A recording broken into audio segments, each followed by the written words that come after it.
Magandang po mga kabansa, muli, mag-subscribe sa Tado Paglinawan YouTube channel para hindi na kayo kailangang mag-schedule.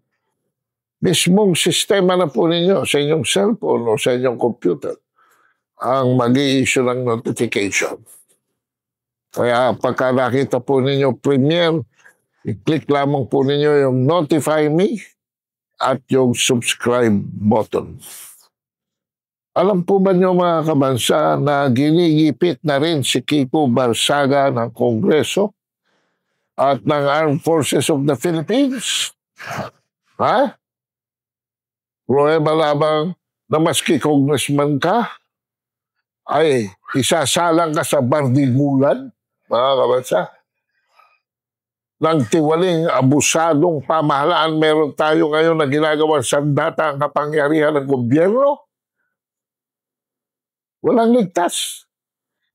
Pag hindi ka mauto, pag hindi ka nag-bawawaw at meow-meow-meow ang nangyari sa'yo, babalatang ka. Naghain ng formal na reklamo ang ilang membro ng National Unity Party laban kay Kiko Barsaga sa House Committee on Ethics and Privileges noong September 15. So pumumuno ng chairman ito na si Congressman Ronnie Puno. Alam po nito si Ronnie Puno, ito po ay isang bawawaw ng ama ni Speaker Martin Romualdez nung student leader pa ho kami in the late 1969. Nagre-report na ho ito si Ronnie Puno, bawawaw, sa Aguado.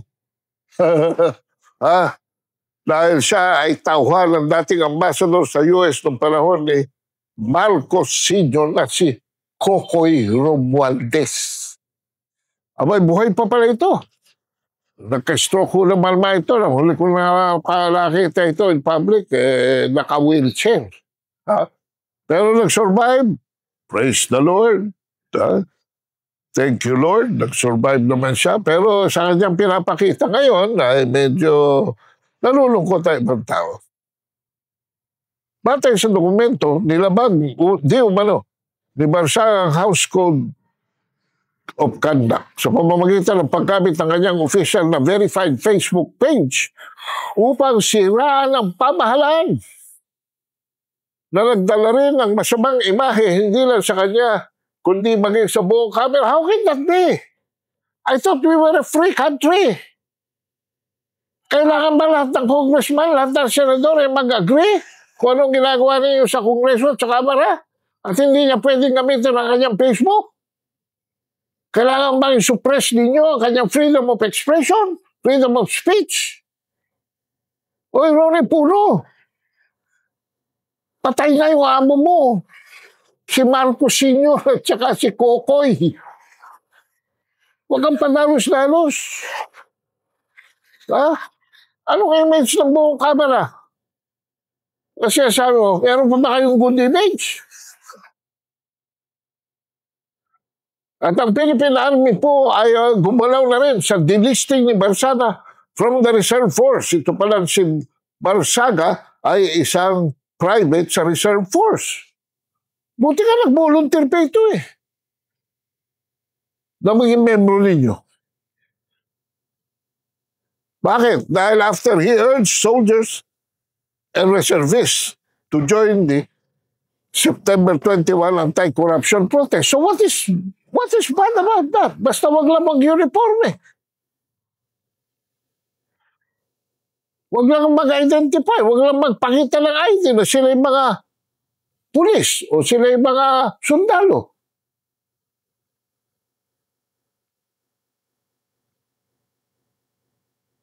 In a statement, Philippine Army spokesperson Colonel Louis Di Maala,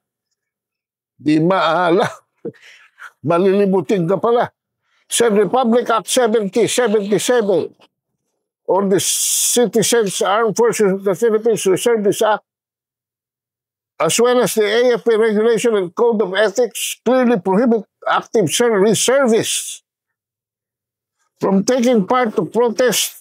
Hindi naman siya active No. Bawal sa mga active reservists if they identify themselves to take part in protests and posting seditious statements. Ano ang seditious dito? In any form of media while wearing their military uniform and bearing the AFP's image. Klaro-klaro, while wearing their military uniform and bearing the AFP's image. Eh kung di pa dahil sa inyo, hindi namin malalaman na reservist pala ito si Barsaga. Was he in uniform? When he was telling his fellow reservists to sympathize against corruption.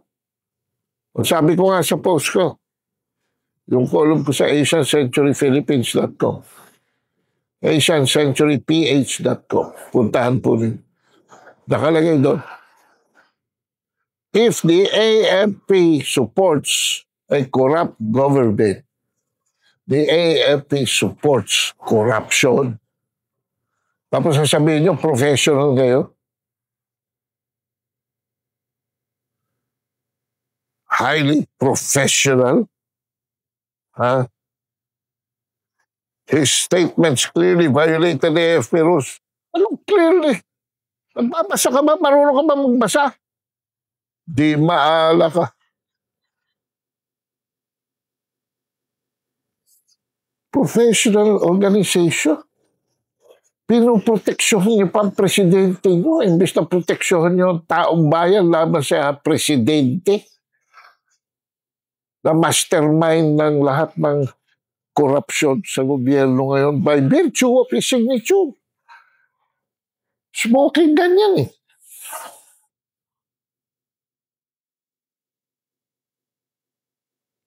Nakakalungkot kayo. Nakakapanghina kayo. Pero mga kabasa, ano ang positive side dito? Si Congress Meow, Kiko Barsaga ay may siyam na buhay. 9 lives. 9 political lives. Itong ating lawmaker from Dasmariñas, Cavite, known online for his cat memas and playful Congress Meow posts. Eh medyo naisahan yung mga authorities nung nakaraang linggo, mga kabasa, dahil pinontakte ng mga halos 2,000 policeman. Kala ko nalipat na yung KOJC sa Falls Park.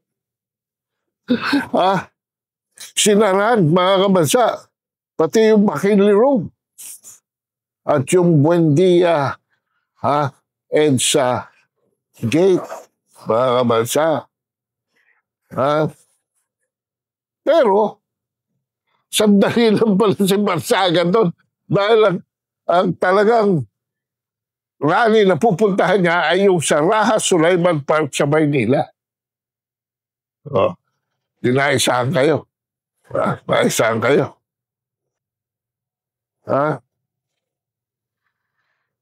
Barsaga earlier gone viral for urging the public to enter Forbes Park. Pero hindi naman daw niya patungkol ito sa lahat ng residente. Itong exclusive subdivision, kundi kay Saldico at kay Martin Romualdez lamang. We're only after Saldico and Martin Romualdez. We hold no anger towards anyone else. Yan po ang clarification ni Kiko. Of course, whatever issues his critics raise about his district, kailangan harapin niya. That is the responsibility of leadership. No leader is exempt, and every leader should be held accountable to the people they serve. At hindi naman yan umiiwas si Kiko Barsaga. In fact, napakatapang niyang ginagampanan ang kanyang tungkulin, hindi lamang sa Kongreso, kundi sa kanyang mga constituency sa Cavite. Sino ba ito nagsabi na ito? Si Rex Bacala. Ano sabi ni Rex Bacala, mga kabansa? As a teacher of organizational behavior, ethics, and culture and leadership. I have seen many kinds of students. Some were praised in school, carried the best standing, and yet grew up to be corrupt. Kiko is now at the crossroad where his character is being tested. His critics drag old posts, even use his mental health as a weapon. But this is the truth about growth. We are not the same person we once were. Would anyone dare say they're exactly the same person as 5 years ago? Na-picture pa siya, mga kabansa, sa Rolling Stone. Sabi ng Rolling Stone, who is Kiko Barsaga, the Gen Z congressman who wants to replace House Speaker Romualdez? Napakatapang po, mga kabansa, at handang panindigan ang kanyang katungkulan sa sambayan ng Pilipino. Ito ang tapang na dapat nating sunurin, sundan, mga kabansa. Ito ang tapang na dapat nating imodelo para sa ating mga salinlahi.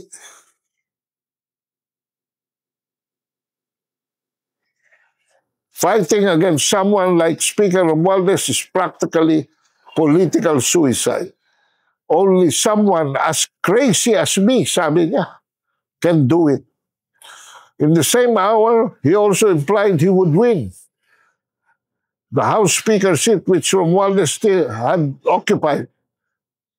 Congressman Kiko Barsaga, sabi niya, will go down as the youngest House Speaker in the Philippine history and the first Gen Z speaker in the world. Saludo kayo sa iyo, Congressman. Pagpatuloy mo lamang, pag-ingat ka. At patungkol doon sa final mo na impeachment case kay Marcos, sinusuportahan ka namin siya.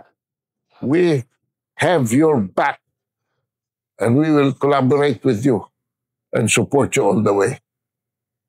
Mabuhay, Kiko Barsaga. Maraming salamat po.